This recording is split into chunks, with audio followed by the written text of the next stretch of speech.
Existe um tipo de sofrimento que não aparece em exames. Ele não é físico, ele não é visível, mas é aquele tipo de pensamento repetido. Eu poderia ter sido melhor, eu poderia ter feito mais, eu poderia ter ido para tal lugar. E você fica nesse looping repetitivo e quando você menos percebe, você está vivendo só de arrependimentos do que necessariamente vivendo. No vídeo de hoje eu vou falar sobre esse livro, A Biblioteca da Meia-Noite, de Matt Haig, e ele vai trazer insights poderosos e eu vou trazer o meu parecer aqui do livro para vocês. Primeiramente, gente, eu não sei vocês, mas eu amo livro e eu amo livro físico. Eu gosto de pegar no livro, eu gosto de sentir o cheiro do livro. Eu não fiz muitas anotações não, mas eu tenho algumas anotações. Para mim, muda tudo o sentido, ou tocar o livro, pra mim é tudo diferente. E esse livro eu achei muito legal, a capa, a cor, todas as ideias que ele traz aqui nesse livro. Esse livro conta a história de Nora. Nora é a personagem principal de 35 anos e ela tá cansada da vida que ela leva. Ela está em um momento de nada muito faz mais sentido e ela vai parar na biblioteca da meia-noite e ela se depara com um monte de livros e ela encontra um livro que é o livro dos arrependimentos. E aqui eu vou fazer uma ponte que é com a psicanálise. O que ela traz aqui, né? Então, um momento principal é como se ela colocasse lá, e se? E esse momento ela vai trazendo, e se eu tivesse me casado com aquela pessoa? E se eu tivesse entrado naquele emprego, naquele trabalho? E se eu tivesse sucesso, feito uma fama? E se, e se? E esse e se, ele pode ser infinito. Porque eu indico, né, esse livro para os meus pacientes, porque as pessoas elas acabam indo para esse local, para esse mundo de infinitas possibilidades. E se eu tivesse feito assim? E se eu não tivesse feito assado? E acaba se comparando muito com a vida dos outros. Então existe uma comparação, existe uma perda, existe uma culpa por talvez as coisas não estarem dando certo da forma como ela gostaria. E se é perigoso demais, porque esse se você idealiza uma vida que talvez ela não é sua. Mas você cria uma fantasia e você se frustra com a vida que você leva hoje. E se infinitas possibilidades. E aí, eu não sei se era a intenção do autor, mas eu também relacionei esse livro com o transurfing. Eu fiz um vídeo, tá no meu canal, sobre o transurfing. Vou deixar aqui o link, depois dêem uma olhada. Mas o que fala de fato o transurfing? Nós vivemos, como se eles colocassem assim, nós estamos vivendo infinitas possibilidades. Tá tudo acontecendo ao mesmo tempo. Nós só precisamos acessar essa frequência. Então imagina, aquela vida ideal que você está idealizando já está acontecendo. Qual a frequência que você precisa estar para você atingir essa sua vida ideal? Esse seu emprego dos sonhos, ele já existe. De novo, como que você precisa se comportar, falar, agir para que você entre na frequência desse emprego ideal? Então, foi muito brilhante assim a forma como foi colocado, porque né, eu vi a questão do transurfing através das várias vidas da personagem. Então, a vida dela casada, como que ela estava vivendo aquilo, ela estava de fato, né, mergulhado nessa vida casada, nessa vida sendo uma popstar, sendo famosa. Então, tudo que ela imaginava estava acontecendo, ela estava vivendo aquilo, ela estava ganhando dinheiro, né? Então, imagina você criar essa vida que você idealiza, que você se imagina e você entrar nessa frequência real da sua vida. Você viver aquilo, você sentir, você se comportar, você ter a postura daquela pessoa que você, né, daquela sua vida que você gostaria de ter.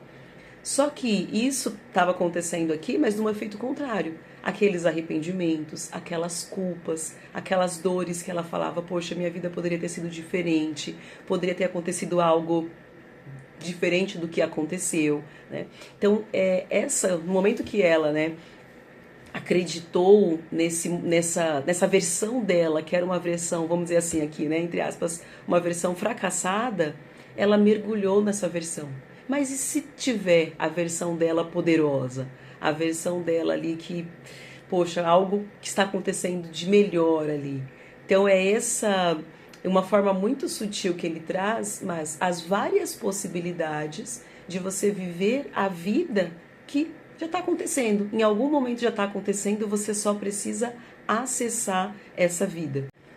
E aí, talvez a grande mensagem, a principal mensagem do livro da Biblioteca da Meia-Noite é: nenhuma vida é perfeita. Então a vida de rede social, ela tem momentos, provavelmente tem momentos bons, mas tem momentos que a pessoa não expõe. Tem as dores que ela não expõe, né? Tem as falhas, os erros. Então nenhum momento, nenhuma vida é totalmente perfeita. E me pegou muito, principalmente no final. Eu fiquei com aquela questão, não sei se vocês já tiveram, que é: eu queria terminar, eu queria saber como acabava, mas eu fiquei com um peso, com uma dor de falar, ai, tá acabando, sabe aquela sensação do livro, aquela sensação mista de você querer finalizar e você sentir ali que acabou o livro, chegou ao fim. Então isso é muito legal, acho que quando desperta, quando a autor consegue despertar isso, é incrível, assim. E me trouxe muito essa reflexão para minha vida, que é: quantas pessoas passaram pela sua vida e talvez quantas pessoas você ajudou? Você não tem nem consciência disso, que você tem ajudado. Às vezes com uma palavra, às vezes com um abraço, às vezes com uma frase, às vezes com um vídeo, né? Um vídeo seu que você postou, que você fez. Quantas pessoas foram ajudadas, foram beneficiadas com um gesto, E me pegou muito essa parte, assim, de às vezes a gente não tem a dimensão de quanto a gente pode ajudar, de quantas pessoas a gente pode agregar, que a gente está somando. Então, que a gente somou lá atrás, no nosso passado, e que a gente continua ajudando. E é esse momento que ela resgata, né, em relação à vida dela, que vida que eu quero ter. Vão ter momentos ou vão ter situações que eu vou ter as perdas, mas eu escolho que vida que eu escolho ter. Eu escolho ter uma vida de sofrimento, uma vida de arrependimento, uma vida de cis. É um caminho, você vai ter um caminho para trilhar sobre essa vida. Ou eu escolho viver uma vida de gratidão, uma vida de ajudar, de auxiliar as pessoas, de ser inteira mesmo, sabe? Aquela coisa, poxa, eu faço o que eu amo, eu quero ajudar as pessoas, eu quero que mais e mais pessoas tenham acesso a isso, a construir, ajudar, a melhorar a minha vida e a vida de milhares de pessoas espalhadas por aí. Então, assim, isso é poderoso demais. Quando a gente olha e a gente fala, poxa, eu não sei quantas pessoas eu ajudei. A minha intenção não era prejudicar ninguém. Se eu prejudiquei, né, me desculpa, mas a minha intenção sempre foi auxiliar, sempre foi ajudar, continuar ajudando. Quando a gente tem esse olhar, poxa, isso ganha uma dimensão que talvez a gente não tenha como imaginar como isso toca as pessoas.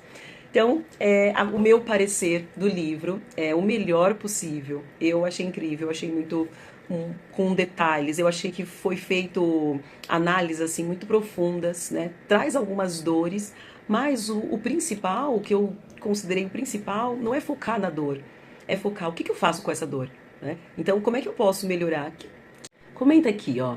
Qual versão de você mesma você precisa deixar ir? Deixar ir embora, né? Essa versão não condiz mais com a vida que eu quero levar. Que pensa assim, ó, às vezes a gente não salva o outro só através de uma resposta, de uma palavra, mas a gente consegue salvar, né?